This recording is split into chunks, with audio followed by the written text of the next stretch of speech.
Chapter 5, Class 11th, Linear Inequalities. Question number 10. Exercise miscellaneous. Question is that solve the inequalities and represent the solution graphically on number line.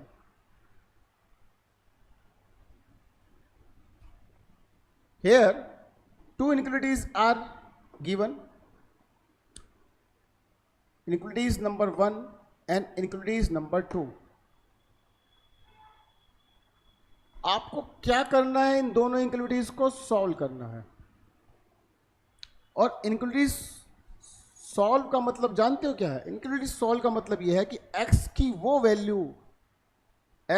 Value जो हम इन दोनों inequalities में put करें और वो value इनको satisfy कर जाए, हमें वो वैल्यू निकालनी है। चलो ट्राई करते हैं कैसे करेंगे। आओ, पहली इनइक्वालिटीज क्या है आपके पास? 5 2x minus 7 minus 3 2x plus 3 less than equals to 0। ये आपका हो जाएगा 10x minus 35 minus 6x minus 9 less than equal to 0। ये आपका हो गया 4x minus 44 less than equal to 0 और 4x is equal less than equal to क्या होगा 44 और x क्या होगा less than equal to 11। x की क्या वैल्यू आ गई आपके पास? Less than and equal to 11। अब इसी चीज को अगर मुझे नंबर लाइन पे शो करना हो तो हम कैसे शो करेंगे? देखो, आपने एज्यूम कर लिया दिस इज द 11 और क्योंकि यहां पर इक्वल का साइन है, जब इक्वल का साइन है 11 में हम क्या कर रहे हैं? इसको क्लोज और लेस देन 11। अब ये 11 इस नंबर लाइन को 2 पार्ट में डिवाइड कर रहा है। एक पार्ट ये है जो 11 से लेकर प्लस इन्फिनिटी तक जाता है और एक पार्ट ये है जो 11 से लेकर माइनस इन्फिनिटी तक जाता है। ये वाला पार्ट राइट साइड वाला ग्रेटर देन है 11 और ये वाला लेस देन 11। बात समझ में आई? ये वाला ग्रेटर देन है और ये वाला लेस देन है। और इसकी रेंज क्या हो गई आपकी? According to this minus infinity to 11।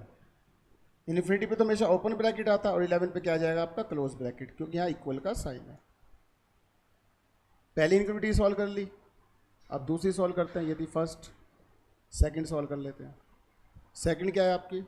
2x plus 19 less than equal to 6x plus 47। आप इसको 6x को यही ना देते, 2x उधर ले जाते हैं, ये आपका 47 को उधर ले जाते हैं, तो 47 क्या हो जाएगा? Minus 47 plus 19 6x minus 2x, ये आपका हो गया minus 28 less than equal to 4x और यहाँ से आपके पास x की वैल्यू आ गई ग्रेटर देन इक्वल टू -7। ये आपके पास आ गई x की वैल्यू। अब इसको भी नंबर लाइन पे शो कर लेते हैं हम लोग, इसको भी नंबर लाइन पे शो कर देते हैं। नंबर लाइन पे को शो करेंगे क्या होगा? देखो, ये एज्यूम कर लिया कि 0.7 ये पॉइंट है और क्योंकि यहाँ भी इक्वल का साइन है तो 0.7 पे क्या हो रहा है? ये भी क्लोज हो रहा है। 0.7 भी इस नंबर लाइन को 2 पार्ट में डिवाइड कर रहा है, एक पार्ट ये और एक पार्ट ये। ये पार्ट आपका प्लस इन्फिनिटी तक और ये माइनस इन्फिनिटी तक। और हमें कौन सा पार्ट चाहिए यहाँ पर? ग्रेटर देन वाला। और ग्रेटर देन वाला पार्ट कौन सा है आपका? ये वाला। तो इसकी रेंज क्या हो गई? -7 टू प्लस इन्फिनिटी और -7 पे क्या हो रहा है? क्लोज, और इन्फिनिटी पे तो हमेशा ओपन रहता है। बात समझ में आ गई? तो ये आपके पास पहली इनइक्वालिटी का सॉल्यूशन, उसकी नंबर लाइन, ये दूसरी इनइक्वालिटी का सॉल्यूशन, उसकी नंबर लाइन। बट हमें इनको जो सॉल्व करना है वो एक साथ सॉल्व करना है। बात सुनना ही, हमें वो वैल्यू निकालनी है जो दोनों इनइक्वालिटी को एक साथ सेटिस्फाई करे, इंडिविजुअली नहीं। इसका सबसे आसान तरीका, आप पहले क्या करो, पहले वाले की नंबर लाइन ड्रॉ कर लो। यहाँ क्या है आपके पास? ये 11 प्लस 11, कौन सा पार्ट लिया था आपने? ये वाला। ये आपका कहाँ तक जाएगा, माइनस इन्फिनिटी तक। अब दूसरे वाले की नंबर लाइन ड्रॉ कर लेते हैं हम। ये लो, दूसरा वाला क्या है आपका, -7। तो -7 इस +11 से थोड़ा साइड में ही होगा। यहाँ पर सपोज ये मान लिया आपका क्या है, -7। और -7 से हम कौन सा पार्ट ले रहे हैं, ये वाला पार्ट। ये कहाँ तक जा रहा है आपका, प्लस इन्फिनिटी तक। और अब जब हमें इन दोनों के बीच का कॉमन रास्ता चेक करना है तो सबसे आसान तरीका क्या है, आप इस 0.7 वाले पॉइंट को ऊपर तक ले जाओ, यहां तक ले गए, ये आपका क्या आ गया, -7। और इस 11 को हम नीचे तक ले आओ, ये आपका क्या गया, +11।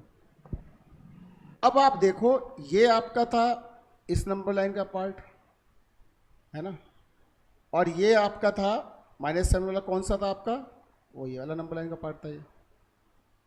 और इन दोनों के बीच में कॉमन कौन सा पार्ट आ रहा है, देखो ये वाला दिख गया कॉमन पार्ट, ये इन दोनों के बीच का कॉमन पार्ट, और यही आपका आंसर।